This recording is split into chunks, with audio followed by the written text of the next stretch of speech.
ప్రభువైన యేసుక్రీస్తు నామములో కూడి చేరి వచ్చిన మీ అందరికీ వందనాలు. దేవునికి స్తోత్రం. బాగున్నారమ్మా? దేవునికి స్తోత్రం. ఈ సమయంలో ఈనాటి వాక్య ధ్యానంలోనికి వెళ్ళిపోదాం. ఈనాటి వాక్య ధ్యానము కొరకై పరిశుద్ధ గ్రంథమైన బైబిల్లో నుండి మత్తయి సువార్త 5వ అధ్యాయం, మత్తయి సువార్త 5వ అధ్యాయము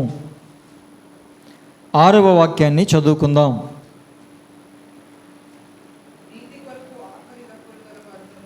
నీతి కొరకు ఆకలి దప్పులు గలవారు ధన్యులు, వారు తృప్తి పరచబడుదురు.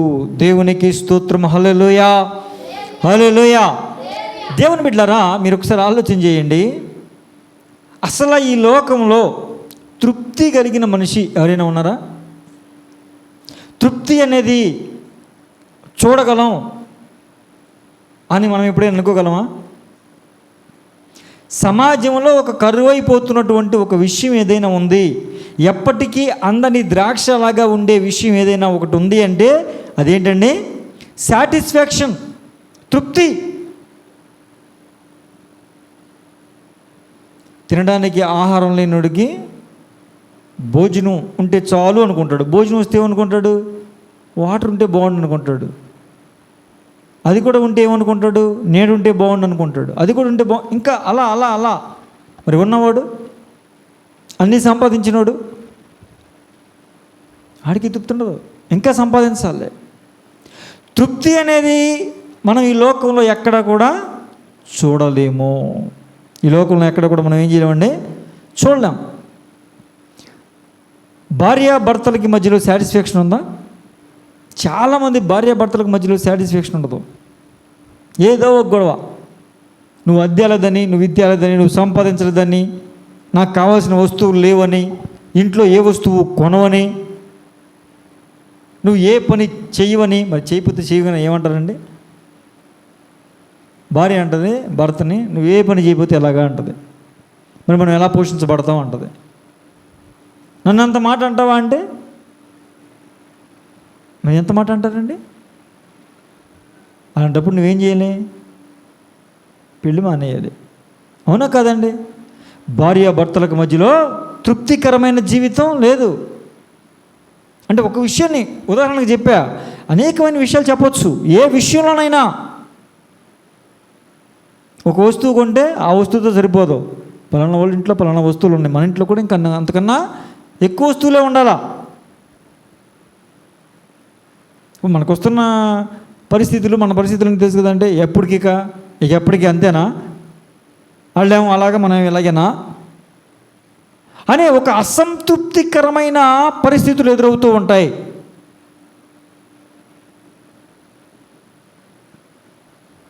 తల్లిదండ్రులకి పిల్లలకి మధ్యలో కూడా అంతేగా. పిల్లల మాట వింటారా వాళ్ళు సంతోషించడానికి? పిల్లల వల్ల ఎంత మానసిక క్షోభ అనుభవించే తల్లిదండ్రులు ఉన్నారండి. పిల్లల మాట వినరు, ఇష్టం వచ్చినట్లు బ్రతుకుతారు, ఎన్ని చెప్పినా వినరు. కొంతమంది పిల్లలు బాగుంటారు, తల్లిదండ్రులు బాగోరు. 2 రకాలు ఉన్నారు. పిల్లలు చక్కగా మంచి పిల్లలు, గుణం పరంగా కానీ స్వభావం పరంగా కానీ ప్రవర్తన పరంగా కానీ ప్రతి విషయంలో పిల్లలు మంచోళ్ళుగా ఉంటారు. తల్లిదండ్రులు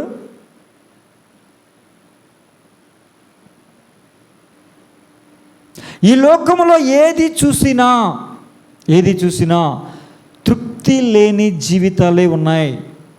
తృప్తి పొందలేని వ్యక్తులుగానే మిగిలిపోతూ ఉన్నారు. చాలామంది ఏమనుకుంటారంటే, నేను బాగా సంపాదించి సంతోషంగా ఉంటాను అని 5 అంకెల సంఖ్య సంపాదించడానికి ఇష్టపడతారు. 5 అంకెల సంఖ్య అంటే తెలుసుగా మీకు? 1,00,000 రూపాయల జీతం.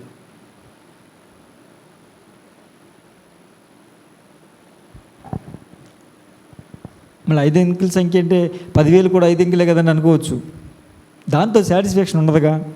మినిమం 5 అంకెల సంఖ్య అంటే కొంచెం బాగా తృప్తికరంగా నేను ఉండొచ్చు అనుకోవడానికి అవకాశం ఉన్నది అది. ఓకేనండి? దేవుని బిడ్డలారా, మీరు ఆలోచన చేయండి.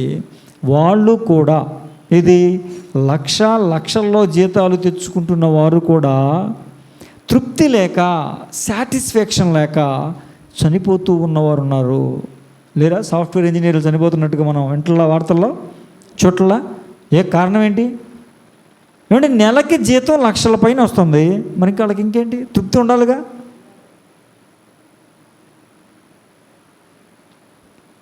నేను బాగా సంపాదిస్తే చాలా ఆనందంగా బ్రతుకుతా అనుకుంటున్నటువంటి మిలీనియర్స్ కూడా మరణం అయిపోతున్నారు. మరణం అంటే చచ్చిపోతున్నారు కావాలని. మిలీనియర్స్ దేనికి? వాళ్ళ దగ్గర డబ్బు ఉందేమో, మానసిక సంతోషం లేదు వాళ్ళ దగ్గర, ఆనందం లేదు వాళ్ళ దగ్గర, తృప్తి లేదు వాళ్ళ దగ్గర.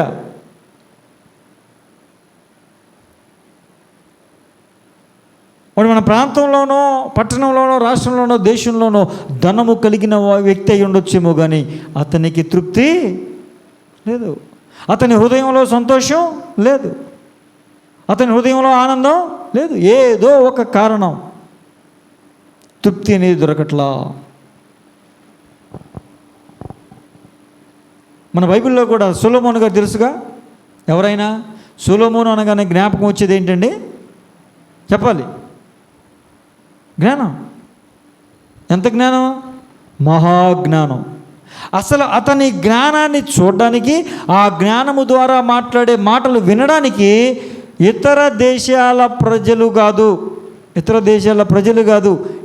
దేశాలని, ఇతర ప్రాంతాలని పరిపాలించే రాజులు, రాణిలు వచ్చి అతని జ్ఞాన వాక్కులు విని, అబ్బా మేమైతే కొన్ని రోజులు మాత్రమే ఈ జ్ఞాన వాక్కులు విని వెళ్ళపోతున్నాం, అసలు నీవైతే, నీ దగ్గర ఉంటున్న ఈ ప్రజలైతే ఎంత ధన్యులు, ప్రతిరోజు నీ జ్ఞాన వాక్కులు వినే భాగ్యం వాళ్ళకి దక్కింది, మాకు లేదంత భాగ్యం. నీ గురించి మేము విన్నాం, నీకు అపారమైన జ్ఞానం ఉందని, ఆ జ్ఞానము చేత చాలా గొప్పగా మాట్లాడగలుగుతూ అనేకులను కదిలించగలుగుతున్నావని, హృదయాలను సరిచేయగలుగుతున్నావని, కుటుంబాలను కట్టగలుగుతున్నావని విన్నాం. ఇక్కడ మేము వచ్చి చూస్తే అసలు వాళ్ళు చెప్పింది పావల వంతు కూడా లేదు, ఇక్కడ జరుగుతుంది రూపాయి అన్నారు. అంటే అంతటి అపారమైనటువంటి జ్ఞానం, అంతటి జ్ఞానవంతుడు నాకు ఇక్కడ సాటిస్ఫాక్షన్ లేదు అని, భోజనంలో సాటిస్ఫాక్షన్ ఉంటుందేమో, సంతోషం ఉంటుందేమో, తృప్తి కలుగుతుందేమో అని భోజనం బాగా తినటం మొదలుపెట్టాడు. ఏమంటే భోజనం బాగా తినటం మొదలు పెడితే ఎన్ని రోజులు తింటాం? ప్రతిరోజు బిర్యానీ తినగలమా? ప్రతిరోజు మటన్ తినగలమా? ప్రతిరోజు చికెన్ తినగలమా? మరి ప్రతిరోజు చేపలు కానీ, రొయ్యలు కానీ తినగలమా? మరేంటి సాటిస్ఫాక్షన్? ఎక్కసం అయిపోద్ది, ఎక్కదక చిచ్చి ఏంట్రా రోజు తినలేకపోతున్నాం. మీరు చూడండి, వరుసనే 4-5 రోజులు బిర్యానీ తిన్నారనుకోండి, ఫంక్షన్లకి వెళ్ళో, ప్రార్థనలకి వెళ్ళో, ఏదో చోట బిర్యానీ తిన్నారనుకోండి, 5 రోజు భోజనం పెట్టమని, ఆ రోజు బిర్యానీలే, ఏం తింటాం ఈ బిర్యానీలు, తెల్ల రైస్ ఉంటే పట్టురా, వైట్ రైస్ పట్టురా అంటారా? కారణం ఏంటి? ఎక్కసమైపోయింది, చిచ్చి దాని మీద. అంటే తృప్తి, రోజు తిన్నంత మాత్రం తృప్తి కలగల. సొలొమోనుకు కూడా అంతే. ఆయన ఒక్క పూట భోజనానికి ఎన్ని పదార్థాలు వడ్డిస్తారో తెలుసా? అయితే ఆయన ఒక్కడి కోసమే కాదు, అన్ని మేకలే కానీ, గొర్రెలే కానీ, ఏమండి ఆ పదార్థాలన్నీ అతను ఒక్కడికే కాదుగా. అతను రాజు కనుక భోజనపు బల్ల దగ్గర చాలామంది కూర్చుంటారు, వాళ్ళందరి కోసం భోజనం ఉండాలా.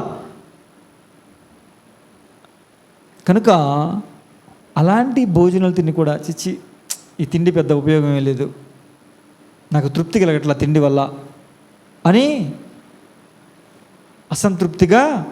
అసంతృప్తి చెందాడు. తర్వాత ఈ తిండి వల్ల కలగలేదు కానీ తాగుడు వల్ల ఏమన్నా కలుగుతుందేమో. దేనివల్ల అండి? తాగుడు వల్ల ఏమన్నా కలుగుద్దేమోనని బాగా తాగేశాడు. తృప్తి కలుగుద్దా? బాగా తాగితే ఏమవుద్దండి? అసహ్యం వేసేది. తాగినప్పుడు ఏం తెలియకపోవచ్చు, మత్తు విడిపోయిన తర్వాత రోడ్డు మీద పడి ఉండడం చూసి, ఆ బట్టలన్నీ పాడైపోవడం చూసి బాగుంటుందా అండి? బాగుంటుందా? అసహ్యం వేస్తుంది. చిచ్చి, నేను బతుకుతున్నాను, బురదలో పంది బతుకుతుంది దేనికి? అదంటే దాని జీవితం అంతే. అది బురదలో బతకాల్సిన పంది, అది దాని జీవితం అంతే. కానీ నా జీవితం అలా కాదు కదా, దేవుడు నా జీవితాన్ని అలా చేయలేదు, నేను ఎందుకు ఆ పందిలాగా బతకాలి? చిచ్చి, తాగుబోతున్నాను, నేను ఎందుకు ఉండాలి అని అనిపించాలిగా. అనుకుంటారు తాగితే బాధలన్నీ మర్చిపోతాం. ఆడి ముఖం డబ్బులన్నీ అయిపోతాయి. తాగుతాడు, మత్తు ఉంటుంది, ఆ మత్తు దిగిపోద్ది, మళ్ళీ బాధలు గుర్తొస్తే లేదా? తృప్తి ఉందా? తాగినంత మాత్రం తృప్తి ఉందా? అది వేస్టే అన్నాడు. సరే, బాగా జ్ఞానం సంపాదిద్దామని బాగా చదివాడు. బాగా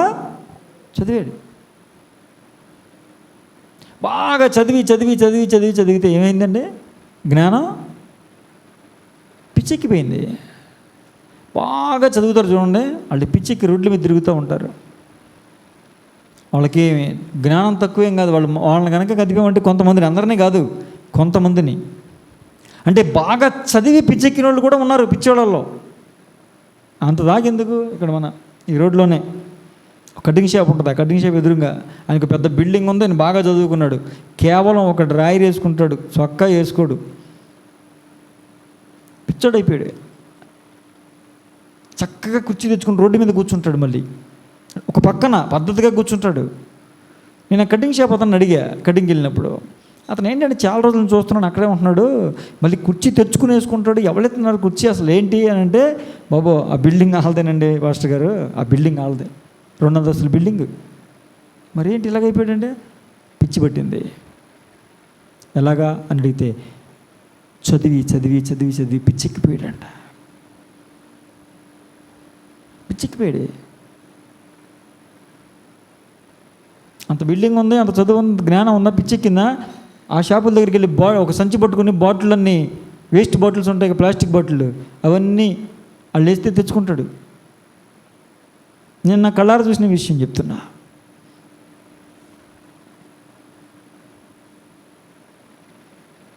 జ్ఞానంలో కూడా తృప్తి లేదు అనుకున్నాడు.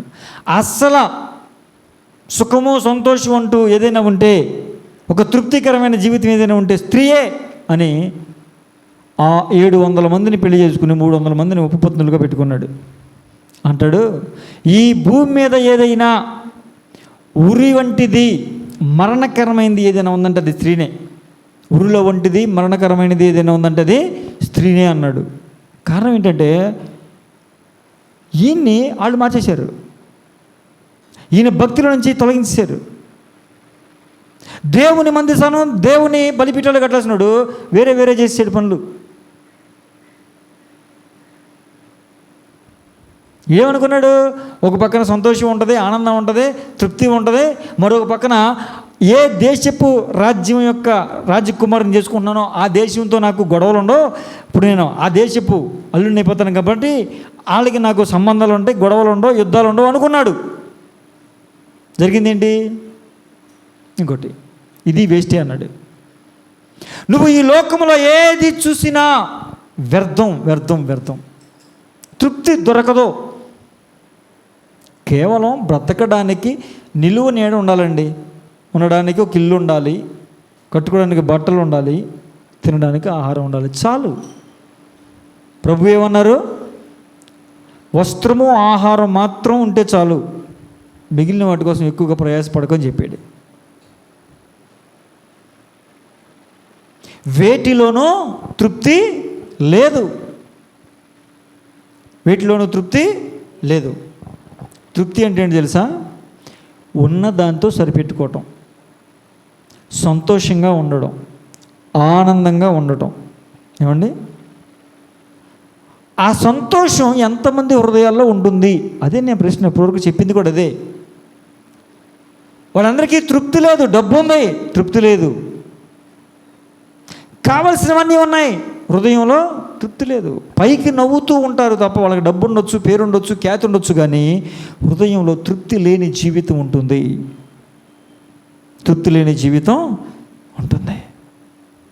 మనమైతే అలాగున ఉండకూడదు అంటే దేవుని వాక్యం సెలవిస్తూ ఉంది. ఏంటంటే అది, నీతి కొరకు ఆకలి దప్పులు గలవారు ధన్యులు, వారు తృప్తి పరచబడుదురు. దేవునికి స్తోత్రం. హల్లెలూయా, హల్లెలూయా. ప్రియమైన దేవుని బిడ్డారా, ఆకలి దప్పులు కలిగిన వారు ధన్యులు, వారు తృప్తి పరచబడతారు. సొలొమోను అంత జ్ఞానం సంపాదించాడు కదా, అన్నీ వ్యర్థం అన్నాడు కదా, నాకు అసలు తృప్తే లేదు అన్నాడు కదా. ఏ విషయంలోనైనా ఏమీ చదువుకొని గొర్రెలు కాసుకునే దావీదు వాళ్ళ నాన్నగారు ఏమన్నాడండి, నాకు అసలు చాలా సంతోషంగా ఉంది, చాలా హ్యాపీగా ఉంది అన్నాడు లేదా? మరిది చదువు ఒకటే ముఖ్యం కాదు, జ్ఞానం ఒకటే ముఖ్యం కాదు. ఆత్మ సంబంధమైనటువంటి విషయాలు కనుక నువ్వు కలిగి ఉంటే ఖచ్చితంగా నువ్వు తృప్తి కలిగిన జీవితాన్ని జీవించగలుగుతావు. దేవునికి స్తోత్రం. హల్లెలూయా. ఆయన నీ హృదయాన్ని తృప్తితో నింపుతాడు. దేవునికి స్తోత్రం కలుగునుగాక. హల్లెలూయా, హల్లెలూయా. ప్రియమైన దేవుని బిడ్డలారా, ఈ లోకంలో ఏది ఆశపడినా దానిలో తృప్తి ఉండదు. ఎలాంటి కోరిక నీకు కలిగి ఉన్నా దాంట్లో తృప్తి ఉండదు. ఏదో ఆ క్షణానికి తప్ప, మళ్ళా మామూలే, అంతా మామూలే, అంతా మామూలే.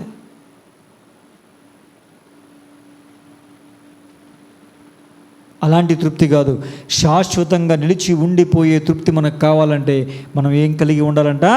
నీతి కొరకు ఆకలి దప్పులు కలిగి ఉండాలి. నీతి అంటే ఎవరండి? యేసయ్య. నీతి సూర్యుడు యేసయ్య, నీతి యేసయ్య.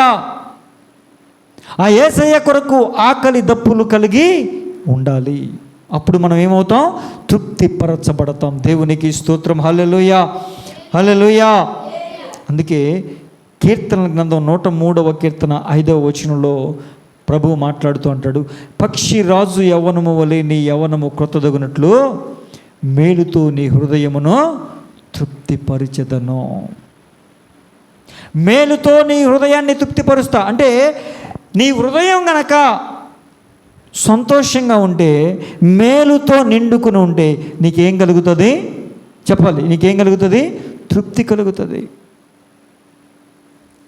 ఆ దైవికమైన దేవుడు పెట్టిన మేలు నీ హృదయంలో ఉంటే నీకు కలిగిన దాంట్లో నువ్వు సంతోషంగా ఉంటావు. దాన్నే తృప్తి. నీకు కలిగిన దాంట్లో సంతోషించడమే తృప్తి. లేని దానికోసం ఆరాటం వద్దు. నీకు దేవుడిచ్చిన, నీవు కలిగి ఉన్న దాన్ని బట్టి నువ్వు సంతోషించాలి. చాలామంది ఏమంటారంటే, మాకు అది లేదండి, ఇది లేదని అంటారు. అసలు కనీసం తినడానికి తిండి కూడా లేని, ఆహారం లేని వాళ్ళు ఉన్నారా లేరా? కట్టుకోవడానికి ఒంటి మీద సరైన బట్టలు లేని వాళ్ళు ఉన్నారా లేదా? కనీసం నివసించడానికి డేరా కూడా లేకుండా చెట్ల కింద ఆ షాపులు ఎదురా పడుకునే వాళ్ళు ఉన్నారా లేదా? మరి వాళ్ళకన్నా నీకు కొంచెం బెటరేగా. నీకు కలిగి ఉన్న దాన్ని బట్టి నువ్వు సంతోషించాలా వద్దా? అదే చెప్తున్నాడు, మేలుతో నీ హృదయమును తృప్తిపరుస్తాను. తృప్తి అంటే ఏదో కాదండి, నీ హృదయం మేలుతో నింపబడటమే. అది దేవుడు అనుగ్రహించు మేలై ఉండాలి. దేవునికి స్తోత్రం. హల్లెలూయా, హల్లెలూయా. నీకున్న దాంతో నువ్వు తృప్తి చెందడమే చాలా చాలా గొప్ప మేలు. దేవునికి స్తోత్రం. ఒక వాక్యం చదవండి. యెషయా గ్రంథం 14వ అధ్యాయం, యెషయా గ్రంథం 14వ అధ్యాయం 13-14 వచనాలు. యెషయా గ్రంథం 13-14 వచనాలు.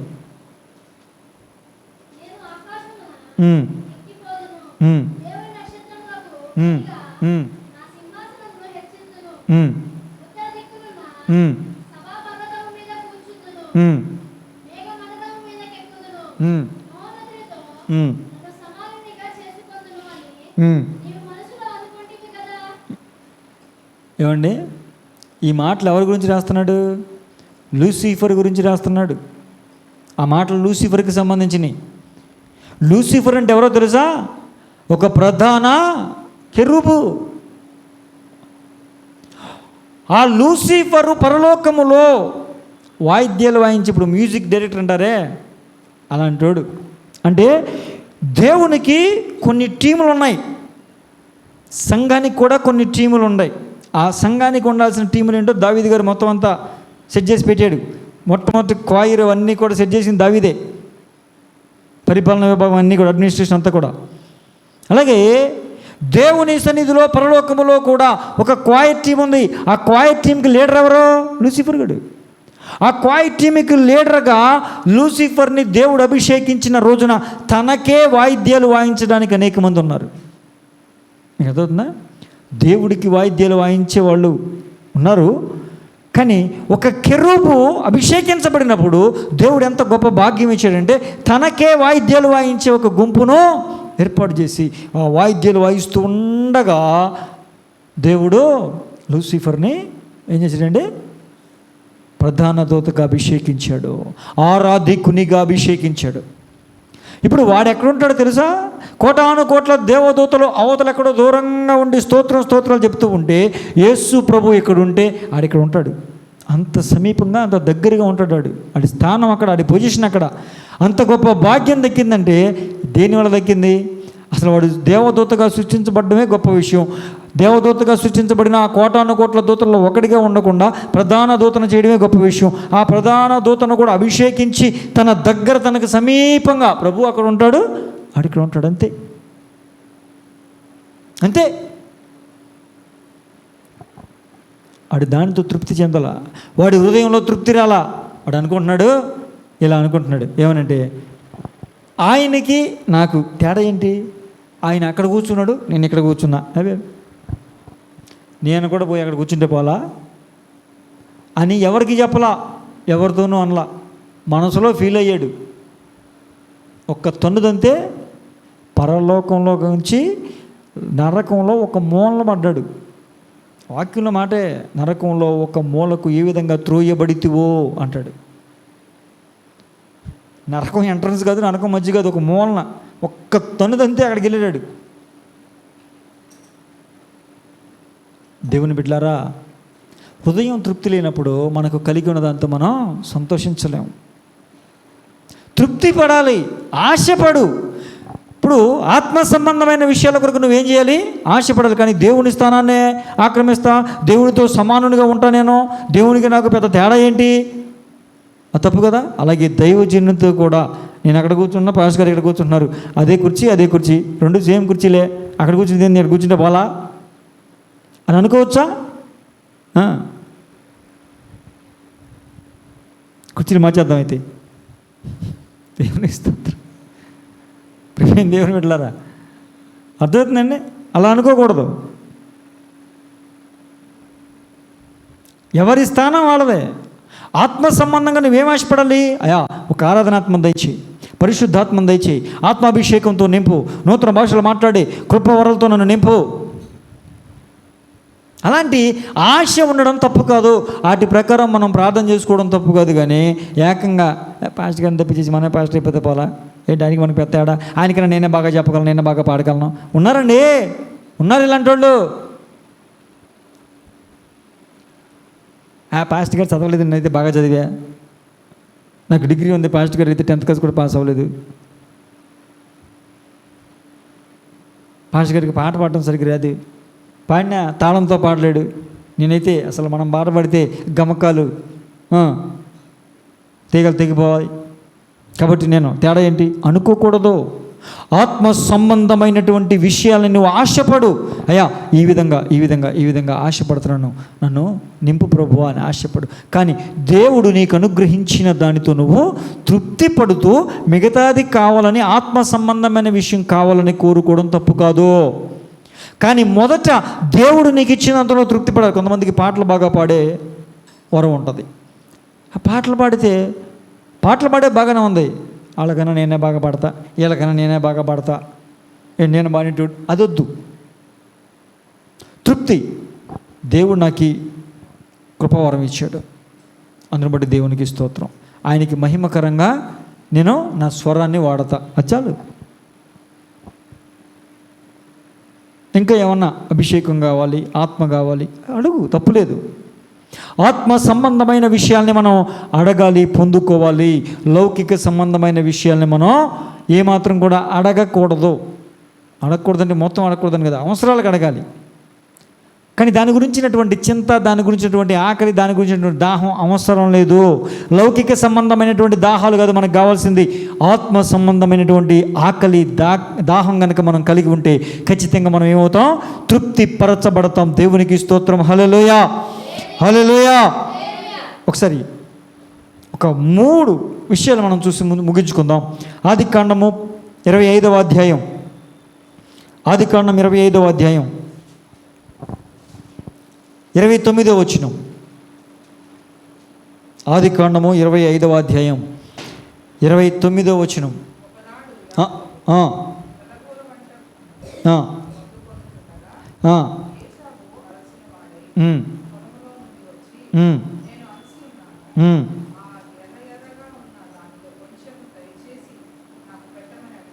ముప్పై 34వ వచనం.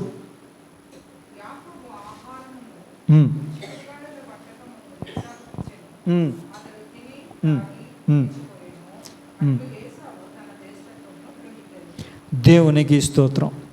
ఏమండి, ఆత్మ సంబంధమైన ఆకలి దాహం గనక నీకు ఉంటే నువ్వు తృప్తి పరచబడతావు అని చెప్తున్నానా? ఇప్పుడు ఇద్దరు అన్నదమ్ములు ఉన్నారు. వాళ్ళల్లో ఒకడికేమో లోక సంబంధమైనటువంటి ఆకలి దాహం ఉంది, ఇంకొకడికి ఆత్మ సంబంధమైన ఆకలి దాహం ఉంది. ఒకానొక దినమున ఏశావు బయటికి వెళ్ళాడు, పొలానికి వెళ్ళాడు, వేటకి వెళ్ళాడు, దేనికి వెళ్ళాడు, బయటికి వెళ్ళాడు, వచ్చాడు.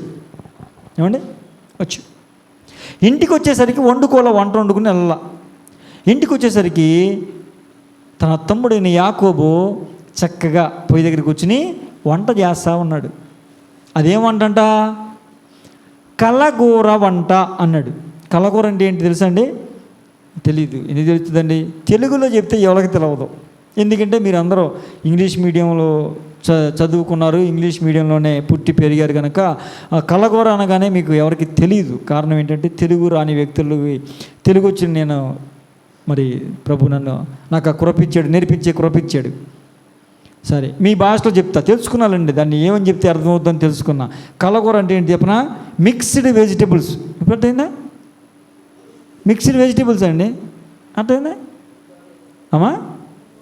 అన్ని అది చూసారా, ఇందా చెబితే అర్థం కాదని చెప్పింది ఆవిడ. ఇప్పుడు మాత్రం అన్ని కూరగాయలు వేసి వండలేదండి అని చెప్పి. చూసారా, నాకు తెలుసు మీరు ఇంగ్లీష్ మీడియం అని, అందుకే నేను కూడా ఇంగ్లీష్ పదం నేర్చుకుని వచ్చా. మిక్స్డ్ వెజిటేబుల్స్ కలకూర అంటే ఇది. ఇంకో చోట ఏమన్నా రాశాడంటే చిక్కుడుకాయ కూర. నేను అంటాను ఇక్కడేమో కలకూర అన్నాడు, అక్కడేమో చిక్కుడుకాయ కూర అన్నాడు. కాబట్టి ఈ చిక్కుడుకాయలు కూడా కూరగాయలే కనుక కొంచెం ఎక్కువ చిక్కుడుకాయలు వేసి ఉంటాడు. వేసి బాగా కారం వేసినట్టు ఉన్నాడు. ఎర్రగా కనపడుతుందంట మనోడికి. ఆ ఎర్రగా ఉన్నది కొంచెం నాకు ఇస్తావా, కూర నాకు ఇస్తావా అని అడుగుతున్నాడు. అరే తమ్ముడు, నాకు బాగా ఆకలిస్తుందిరా, ఆ ఎర్రగా కనిపిస్తున్నటువంటి ఆ కలకూర, ఆ చిక్కుడుకాయ కూర నాకు ఇస్తావా అంటే మనోడు వెంటనే ఏమన్నాడు? ఇక్కడ అడగటం, నాకు ఆకలి వేస్తుంది కొంచెం అన్నం పెడతామని అనడం తప్పు కాదు, సబబే, న్యాయమే. యాకోబు ఏమంటున్నాడు? మరి నాకు జ్యేష్ఠత్వం ఇస్తావా? ఇది దుర్మార్గం, ఇది దుర్మార్గం. ఎరా, కొంచెం కూర అడిగితే జ్యేష్ఠత్వాన్ని అడుగుతావా? నీకు బుద్ధి ఉందా? నువ్వు వద్దు, నీ కూర వద్దు అని వెళ్ళిపోవాలిగా. ఎలా వద్దా? ఒరే, నేను చచ్చిపోయేలాగా ఉన్నాను రా, చచ్చిపోయినాక నాకు జ్యేష్ఠత్వం ఎందుకురా? ఆ కూర పెట్టిరా. ఓ అమ్మో, ఏం పెట్టాలంట? కూర పెట్టాలంట. పెట్టాడు. జ్యేష్ఠత్వం ఇచ్చేస్తావా? తీసేసుకోరా. ఆకలితో చచ్చిపోయేలాగా ఉన్నా. ఏంటి, ఒక్క పూట అన్నం తినకుండా చచ్చిపోతాడా? ఒక్క పూట అన్నం తినకుండా చచ్చిపోతాడండి? ఇప్పుడు మామూలుగా అరే నువ్వు నాకు మొన్న పెట్టలేదు, ఈరోజు పెట్టను అంటేనే మనకు రోషం వస్తుంది కదా. నేను పెట్టను రా, నువ్వు వండుకుంటూ తిన లేదు అంటేనే రోషం వచ్చి ఇన్ని అడిగేది ఏంటరా, అనవసరంగా నిన్ను అడిగాను, నేను వండుకుని తింటా, లేకపోతే ఈ పూట పస్తుండి పడుకుంటా అంటే రోషం వస్తుంది కదండి. మామూలుగానైనా కూడా కనీసం ఓరి నీ రోషం తక్కువ బతుకు తగలబడా, ఇదేం రోషం తక్కువ బతుకండి. చచ్చిపోయేలాగున్నాడా? చచ్చిపోయేలాగున్నా, నాకెందుకు జ్యేష్ఠత్వం? తీసుకో, కూర ఇచ్చేయి, పెట్టేవా, మొత్తం పెట్టేయి అంటే తిన్నాడు, తృప్తిగా అయిపోయాడు, జ్యేష్ఠత్వం తీసుకున్నాడు. ఇప్పుడు లోక సంబంధమైన ఆకలి దాహం కలిగి ఉన్నది ఏశావు, ఆత్మ సంబంధమైనటువంటి జ్యేష్ఠత్వం అనే ఆకలి దాహం కలిగిన వాడు ఎవడండి? యాకోబు మొదటి నుంచి కూడా ఇదే. తల్లి గర్భంలో ఉన్నప్పుడే ఇద్దరు కొట్టుకుంటున్నారు. నేను ముందు వెళ్తాను రా, జ్యేష్ఠుడు నేనుగా ఉండాలి, నేను ముందు వెళ్తాను, జ్యేష్ఠుడు నేనుగా ఉండాలి. ఆవిడికి భయం వేసేసి, ప్రభువా ఏంటి ఇద్దరు కొట్టుకుంటున్నారు లోపల అంటే, ఏం పర్వాలేదులేమ్మా, నీ గర్భంలో కమల పిల్లలు ఉన్నారు, వాళ్ళలో పెద్దవాడు చిన్నవాడికి బానిసగా ఉంటాడు, పనివాడిగా ఉంటాడు, చిన్నోడిది పై అధికారంగా ఉంటుందిలే, నువ్వేం కంగారు పడకలే అన్నాడు. అని చెప్పినంత మాత్రం ఆ విషయం వాళ్ళకు కూడా తెలుసుద్దా? పోనీ తెలిసింది అనుకుందాం, పోనీ తెలియలేదు అనుకుందాం. అయినా యాకోబు అన్నాడే, నాకు జ్యేష్ఠత్వం కావాలని. సరే, ఇక డెలివరీ సమయం వచ్చేసింది. డెలివరీ సమయంలో బయటకు వచ్చేటప్పుడు ఏసావు ముందుకు వచ్చాడండి. గర్భంలో కొట్టుకున్నారు. ఇక గర్భంలో నుంచి బయట రావాలిగా. తల్లి గర్భంలో నుంచి బయటకు వచ్చేటప్పుడు ఏసావు ముందు వచ్చాడు. ఏసావు ముందు వస్తుంటే మొదట ఏమొస్తుందండి? తల బయటకు వస్తుందిగా, తర్వాత చేతులు బయటకు వస్తాయిగా.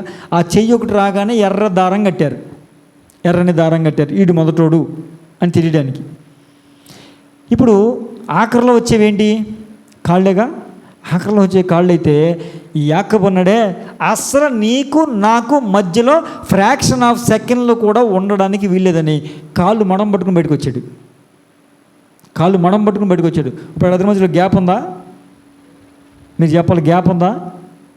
లేదు. సైన్స్ పరంగా, టైం పరంగా, సమయం పరంగా చూస్తే గ్యాప్ లేదు. కాళ్ళు పట్టుకుని బయటకు వచ్చాడండి. అంటే చిన్నప్పటి నుంచి, పిండముగా ఉన్నప్పటి నుంచి కూడా జ్యేష్ఠత్వం మీద అంత ఆశ కలిగినవాడు, అంత ఆకలి కలిగినవాడు, అంత దాహము కలిగినవాడు యాకోబు. చిన్నప్పటి నుంచి కూడా నాకు జ్యేష్ఠత్వం ఇస్తావా, ఏ సందర్భం వచ్చినా జ్యేష్ఠత్వం ఇస్తావా, నువ్వు నాకన్నా ముందు బయటకు వచ్చావు, నువ్వే పెద్దోడు అంటున్నారు, నీకు నాకు మధ్యలో ఒక ఫ్రాక్షన్ ఆఫ్ సెకండ్ కూడా తేడా లేదు, అయినా నువ్వే జ్యేష్ఠుడు అంటున్నారు, ఆ జ్యేష్ఠత్వం నాకు ఇచ్చేస్తావా? కారణం ఏంటి తెలుసా? జ్యేష్ఠత్వం ఎందుకు కావాలని కోరుకుంటున్నాడంటే, జ్యేష్ఠత్వం అనేది దైవిక సంబంధమైనటువంటి విషయం. జ్యేష్ఠత్వం అనేది దేవుని బాధ్యతను మోసే విషయం. జ్యేష్ఠత్వం అనేది దేవుని కొరకు జీవించగలిగే విషయం. దేవునికి స్తోత్రం. హల్లెలూయా, హల్లెలూయా. అంటే ఒక బాధ్యత కలిగి దేవుని కొరకు జీవించాలి, దేవుని కొరకు సాధించాలి, దేవుని కొరకు ఏదో ఒకటి చేయాలి అనే తపన కలిగి ఆత్మ సంబంధమైన ఆకలిని, దాహాన్ని కలిగిన వాడు యాకోబు. దేవునికి స్తోత్రం. హల్లెలూయా, హల్లెలూయా.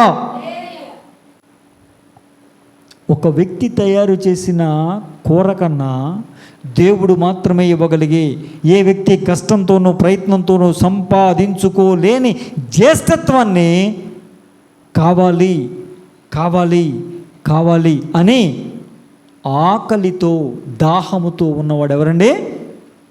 యాకోబు. దేవునికి స్తోత్రం. దేవుడు మాత్రమే ఇవ్వగలిగినటువంటి ఆ గొప్ప జ్యేష్ఠత్వపు హక్కుని చాలా చాలా చీప్గా చూశాడు. ఎంత దేనికన్నా చీప్గా చూశాడు ఏసావు అంటే, దేవుడిచ్చే జ్యేష్ఠత్వం కన్నా ఒక మనిషి తయారు చేసిన కూర, ఒక కూరపాటి విలువ చేయలే. ఒక మనిషి తయారు చేసిన కూరపాటి విలువ చేయలేదండి. రాబోతున్నాయి రేపు దినాలు. దేవుణ్ణి విడిచిపెడతావా, నీకు సరుకులు ఇస్తాం అంటారు. అప్పుడు సరుకులు కావాలో దేవుడు కావాలో తేల్చుకునే రోజులు రాబోతున్నాయి. దేవునికి స్తోత్రం. హల్లెలూయా, హల్లెలూయా. అప్పుడు మీ దృష్టిలో దేవుడు గొప్పవాడు, సరుకులు గొప్పయో తేలిపోతాయి. కూరపాటి చేయలేదు దేవుడు ఇచ్చే జ్యేష్ఠత్వం ఏసావుకి. దేవునికి స్తోత్రం. హల్లెలూయా, హల్లెలూయా. లోకంలో ఒక సామెత ఉంది, 100 చీవాట్లు ఒక చితకపాటి చేయవు. ఏం చేయవండి? 100 చీవాట్లు ఒక చితకపాటి చేయవు. చితక అంటే ఏంటి తెలుసా? చితక అంటే మాంసం ముక్క. చితక అంటే ఏంటండి? అంటే 100 తిట్లు ఒక్క ముక్క పెడితే, తిట్టారా మొక్క పెట్టాడు. మీకు అర్థమవుతుందా దాని అర్థం? 100 చీవాట్లు ఒక చిత్తక పాటి చేయలేదంట. ఆడి తిడితే ఏంట్రా లాస్ట్లో ముక్క పెడతాడు, ఒక్క ముక్క. మీరు ఎప్పుడైనా చిత్తకు కొడుతున్నారు, చిత్తకు కొట్టాడు అని విన్నారా? చిత్తకు కొట్టాడు విన్నారా? విన్నారా? వింటారా? చిత్తకు కొట్టడం అంటే తెలుసా? మాంసం అంతా నలిగిపోయేలాగా కొట్టడం, దాన్ని చిత్తకు కొట్టడం అంటారు. చిత్తక అంటే ఏంటి? మాంసం మొక్క అన్నాను కదా, అంటే చిత్తకు కొట్టడం అంటే మాంసం అంతా నలిగిపోయేలాగా కొట్టడం. దేవునికి స్తోత్రం. హల్లెలూయా, హల్లెలూయా. ప్రియమైన దేవుని బిడ్డలారా, యాకోబు తన చేతులతో వండుకున్న కూర కన్నా కూడా దైవిక సంబంధమైనటువంటి జ్యేష్ఠత్వాన్ని ఒక గొప్ప భాగ్యంగా ఎంచుకున్నాడు. ఆ ఆకలి కలిగి ఉన్నాడు. దేవునికి స్తోత్రం. హల్లెలూయా, హల్లెలూయా. అదే చాలా గొప్ప విషయం అని దాని మీద మనస్సు పడ్డాడు. అందుకే దేవుడు ఏమన్నాడు తెలుసా? ఇశ్రాయేలు నా జ్యేష్ఠ కుమారుడు. హల్లెలూయా. ఇశ్రాయేలు ఎవరంటండి? నా జ్యేష్ఠ కుమారుడు అని దేవుడే చెప్పాడు అతని గురించి.